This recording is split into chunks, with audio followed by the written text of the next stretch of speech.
In a time shrouded by mist and mystery, where knights roamed the land and the lines between myth and history blurred, there was a sword. A sword not like any other. Its blade gleamed with the promise of valor, justice, and a destiny chosen by fate itself. This was Excalibur, the legendary sword of King Arthur, etched into the fabric of mythical lore, etched into the very idea of what it means to be a hero. But where did the legend begin?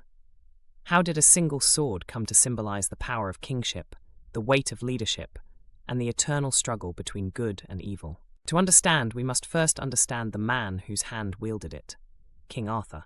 The tale of King Arthur begins not in clear history, but in the swirls of medieval folklore. Historians argue whether or not Arthur was a real historical figure, a 5th or 6th century warlord who led the Britons against invading Saxons, or entirely a creation of imaginative storytelling. But wherever truth ends and legend begins, the stories agree on one thing: Arthur's destiny was tied to a sword. In one version of the tale, Arthur's path to greatness begins with an extraordinary test of worthiness. In a churchyard stands a mysterious anvil. Embedded firmly within it is a sword whose origins no one knows, though it exudes an aura of divine power. Inscribed on the blade are the immortal words, "Whoso pulleth out this sword of this stone and anvil is right wise king born of all England." Many noblemen tried their hand, many failed. It was only young Arthur, a boy of humble demeanor, who succeeded where others faltered. With an effortless pull, the sword came loose in his hands, as if it had been waiting for him. This sword, according to some versions of the legend, is Excalibur, or was it? We'll come back to that question in a moment. As Arthur unites the fractured land and forms his fabled round table of knights, the sword becomes an extension of his character. Its sharp edge cuts not just through armor, but through injustice. Its brilliance is the beacon of hope for a kingdom in turmoil. Yet, in other versions of the legend, the story of Excalibur takes a wholly different turn. Some accounts say Excalibur was not the sword of the stone at all. Instead, it was a gift from the mystical Lady of the Lake. Picture this, a calm sheet of water mirroring the sky above, when suddenly an ethereal hand rises, clutching a blade forged by otherworldly forces. This is the moment many believe Excalibur came into Arthur's possession, not as a trophy of strength, but as a divine endorsement of his right to rule. The Lady of the Lake, shrouded in secrecy and magic, entrusted this legendary weapon to Arthur, knowing it would guide him through the trials to come.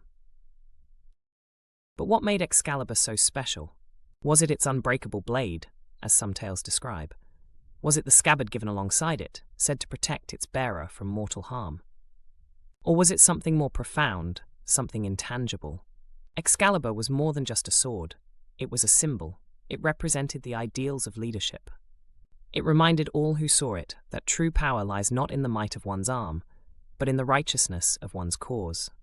However, as Arthur's tale unfolds, Excalibur becomes a double-edged sword, both a blessing and a burden. While the sword helped Arthur lead, its brilliance also attracted those who sought to destroy him. Chief among these was Arthur's own flesh and blood, Mordred, the illegitimate son, or nephew in some versions, whose betrayal would lead to the king's tragic downfall. At the climactic Battle of Camelot, the final act of Arthur's saga, Excalibur's role becomes bittersweet.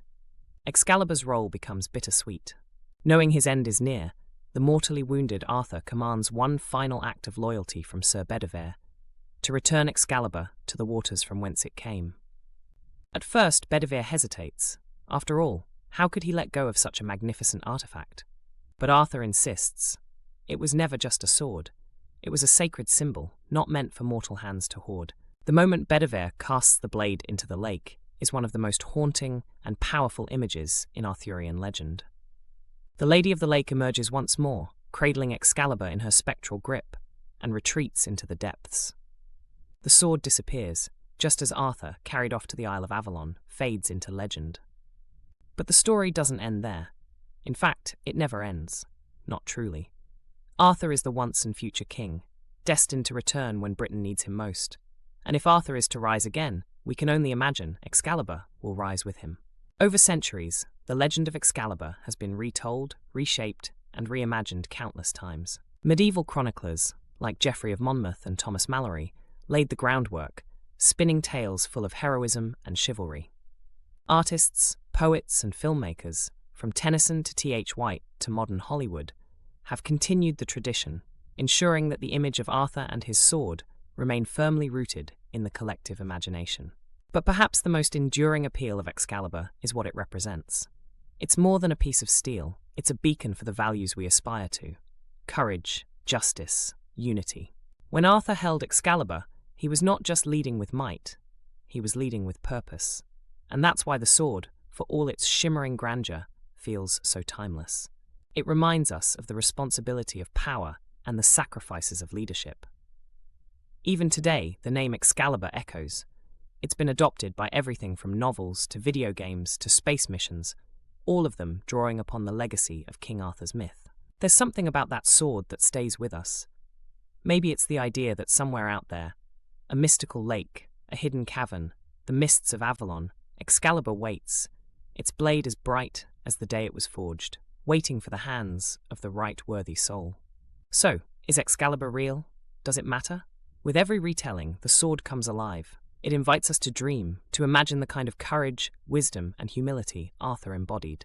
And if we dare to live by those ideals, maybe, just maybe, we're carrying a piece of Excalibur with us, wherever we go. Legends like this remind us that the line between myth and truth isn't always sharp. It's often blurred like the edge of a misty lake. But whether King Arthur and Excalibur walked among us, or only in storybooks, their legacy is as real as the ideals they inspire. After all, legends are not about where they begin or even where they end. They're about what they leave behind. And Excalibur? It has left a mark that will never fade.